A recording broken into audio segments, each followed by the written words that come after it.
You walked into the room clear. By minute 5, you're anxious.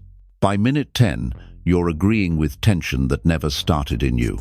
You weren't confused. You weren't emotional. Until you started feeling what didn't belong to you. This isn't empathy. This is exposure. You've absorbed what you didn't question, and now it's driving your logic. You think you're being present, but really, you're being pulled. Their fear becomes your urgency. Their silence becomes your pressure. Their frustration becomes your self-blame. And now you're reacting not to reality, but to the emotional atmosphere. This is how clear minds collapse. Not through arguments, but through emotional osmosis. You didn't agree. You just absorbed. You didn't decide. You just mirrored. And slowly, your logic stops being yours. You say yes to things that don't feel aligned. You apologize for things you didn't cause. You help fix storms that were never yours to enter, because you confused shared emotion with shared responsibility. But there's a line, and it must be drawn here. Your thoughts are sovereign territory, and not everything that enters the room gets to rewrite them. Let's begin. Let's build the boundary between what you feel and what you know, between emotional pressure and mental clarity. Because without that boundary, you're not thinking, you're echoing.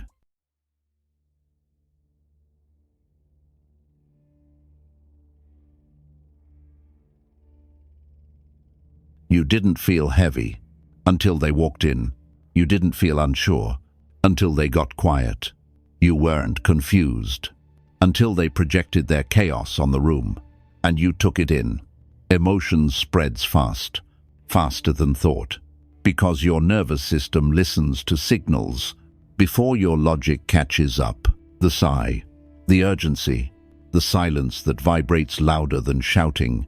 It enters you like static, and your brain starts filling in blanks that don't belong to you. You think you're being intuitive, but what you're really doing is blending with emotional frequency instead of filtering it. And here's where the cost begins. You start feeling responsible for moods you didn't create. You start explaining yourself for tension you never caused. You start apologizing for things you didn't do, all because someone else walked in with emotional weight, and you forgot to build a wall between your empathy and your logic. This is how people become emotionally hijacked without ever being spoken to. They sense, absorb, react, and then they call it being present. But presence without mental separation is just emotional blending. You are now making decisions based on invisible atmospheres, not actual facts. You're managing emotion instead of holding structure. Let's go deeper. Let's expose what happens when emotional pressure becomes internal logic and you start thinking under a spell that was never yours to cast.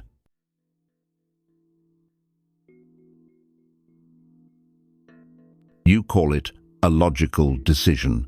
But look closer. Did you actually think it through? Or were you just relieving emotional pressure and dressing it up as clarity? Someone looked disappointed, so you over-explained. Someone stayed silent, so you filled the space with words that weren't needed.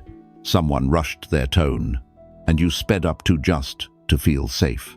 This isn't logic. This is emotional compliance. And it happens subtly, not in the brain's rational center, but in the body. You feel a shift, a contraction, a spike of heat or urgency, and suddenly your thoughts are just a reaction in disguise. You aren't thinking, you're negotiating with discomfort. You aren't analyzing, you're escaping tension. And because it feels internal, you believe it must be authentic. But it's not. It's a foreign impulse you didn't filter, but let through the gate. And now it's wearing your voice, writing your words, justifying decisions that were never yours in the first place. This is the hijack, not by argument, not by manipulation, but by atmosphere, by emotion, by the invisible urge to keep peace, to respond quickly, to not make it worse. But here's the truth. Clarity doesn't rush. Truth doesn't flinch. And logic doesn't explain itself to emotion. Let's now explore how this hijack becomes engineered, not by what people say, but by the emotional climates they create, and how that atmosphere reframes your thoughts before they even form.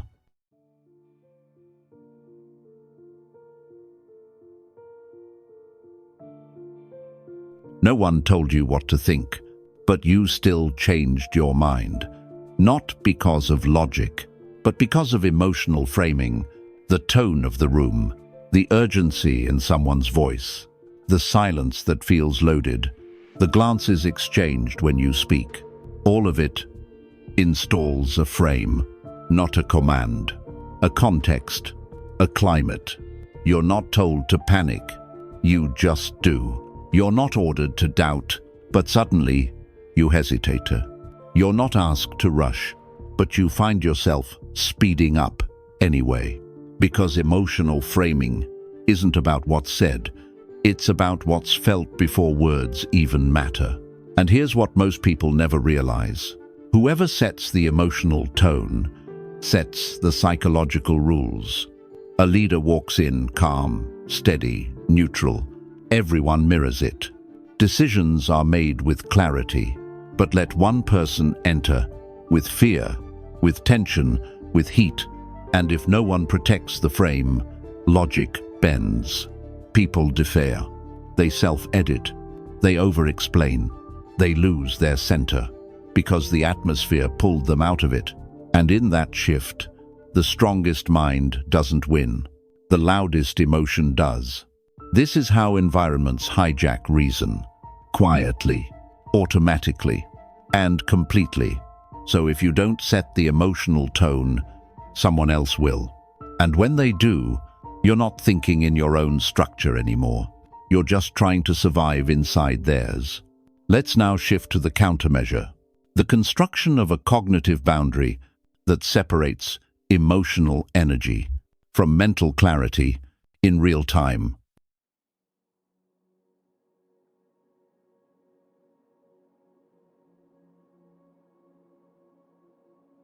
Emotions are contagious, but clarity is not. You have to fight for clarity. You have to protect it, especially in rooms where emotion moves faster than facts. So, here's the question. When you feel pressure, when someone's tone shifts, when the atmosphere changes, how do you know if what you're thinking is actually yours? The answer: you build a boundary, not a wall, a filter. You pause, you observe, you run a mental scan. Is this thought mine, or did I absorb it through emotional contact? You don't respond to how you feel. You respond to what you've verified. This is cognitive sovereignty. Note: detachment, discernment. Here's the three-step discipline. Label the feeling. This is pressure. This is urgency. This is shame. Isolate the origin. Was I feeling this before they walked in? Reclaim signal. What did I believe before the room got loud? And in that moment, you stop the leak. Your thoughts don't get overwritten. Your decisions don't get hijacked. You become the one person in the room, still operating from logic, not emotion. And that presence, it stands out. Not loud, but unshakable. Now let's take it one step further. Let's not just filter the noise. Let's freeze it. Let's reset the rhythm, so logic can surface before emotion finishes speaking.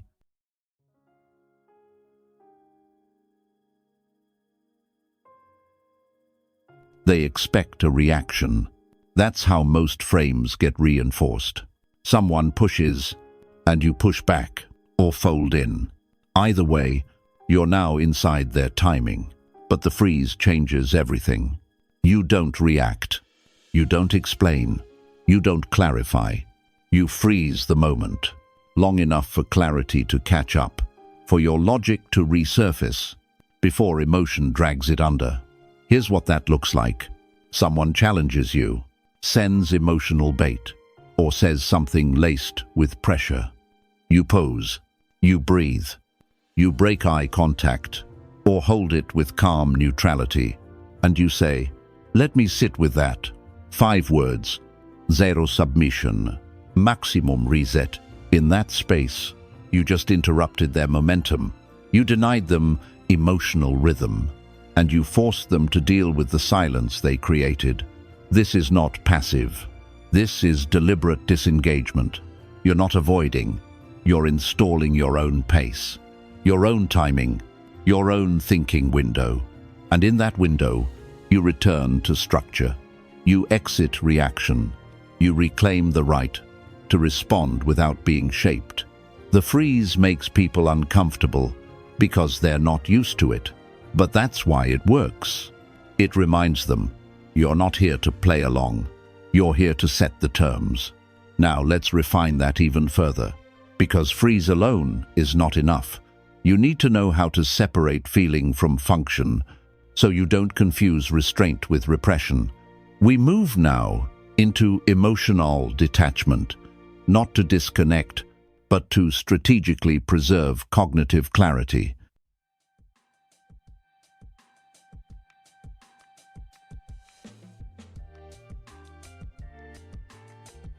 You were told to feel everything, to be present, to be empathetic, to respond with emotion.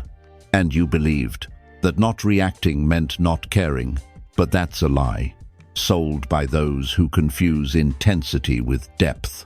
True clarity doesn't come from suppression. It comes from separation. You feel it, but you don't feed it. You register the signal, but you don't build your logic on it. This is emotional sovereignty. You don't kill the feeling. You contain it. You delay it. You say, "I see you," but you don't lead here. This is not numbness. It's structure. It's the decision to let emotion inform, but never steer. Because when emotion drives, logic serves it. When logic drives, emotion supports it. Most people have that backward. And that's why they fold.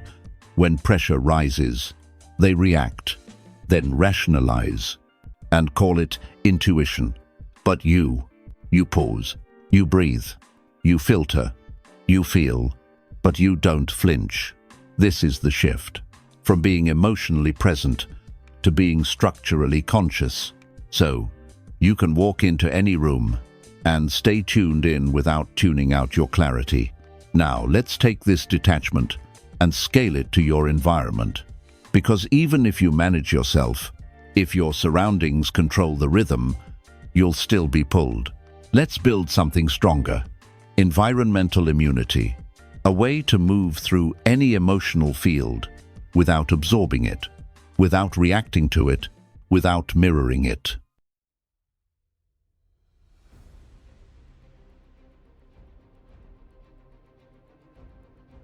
Most people don't think inside their own mind. They think inside the room. The louder the emotion, the faster their logic bends. The more tension in the air, the more they edit themselves to stay safe. But you don't need to escape the room. You just need to stop absorbing it. That's environmental immunity. You walk into intensity and slow down. You feel pressure and respond with less words, not more. You become the fixed rhythm in a space built on emotional noise. And that rhythm spreads.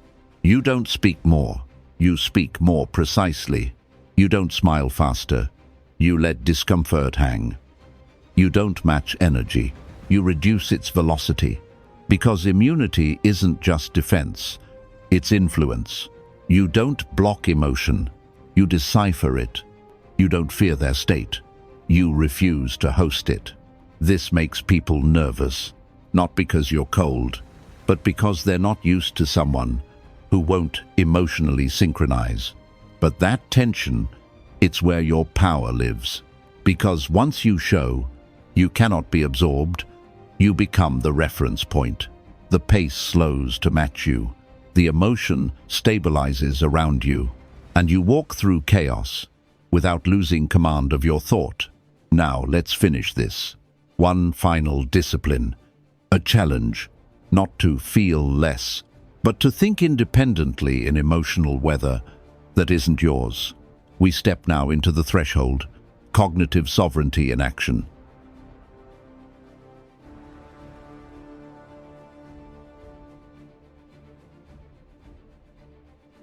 For the next 48 hours, no reaction without review, no emotion accepted without question, no logic replaced by urgency that isn't yours.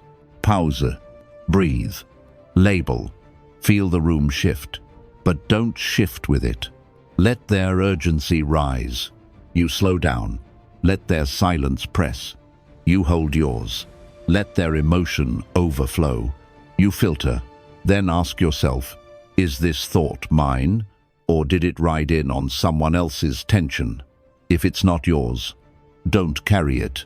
If it's not grounded, don't build anything from it. You owe the world your clarity, not your reflexes. Comment, I don't absorb, I interpret. Say it and mean it, because the difference between being overwhelmed and being unshakable is one line, your cognitive boundary. And the world doesn't need more reactors. It needs still minds that think while others panic. Let the room feel your pause, then let them mirror it.